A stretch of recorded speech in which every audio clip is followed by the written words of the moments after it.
வங்கதேசத்தின் இடைக்கால அரசின் தலைவர் முகமது யூனுஸ் ராஜினாமா செய்ய திட்டமிட்டுள்ளதாக தகவல் வெளியாகியுள்ளது.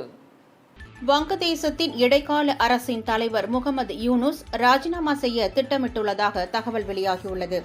இடஒதுக்கீடு தொடர்பாக வங்கதேசத்தில் நடந்த போராட்டம் வன்முறையாக மாறியதால் வங்கதேச பிரதமர் ஷேக் ஹசீனா பதவியை ராஜினாமா செய்து இந்தியாவில் தஞ்சமடைந்தார். தொடர்ந்து வங்கதேசத்தின் இடைக்கால அரசின் தலைவராக முகமது யூனுஸ் பொறுப்பேற்றார்.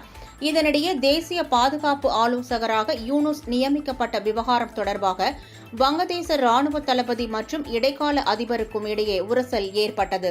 இதையடுத்து உடனடியாக பொதுத் தேர்தலை அறிவிக்க யூனுஸுக்கு ராணுவ தளபதி ஜாமன் அழுத்தம் கொடுத்து வரும் நிலையில் மாணவர்கள் அமைப்பினரும் போராட்டத்தை தீவிரப்படுத்தியுள்ளனர். இதனால் வங்கதேச இடைக்கால அரசின் தலைவர் முகமது யூனுஸ் தனது பதவியை ராஜினாமா செய்ய முடிவு செய்துள்ளதாக தகவல் வெளியாகியுள்ளது. இதனை மாணவர்கள் தலைமையிலான தேசிய குடிமக்கள் கட்சி தலைவர் நித் இசாமும் உறுதிப்படுத்தியுள்ளார்.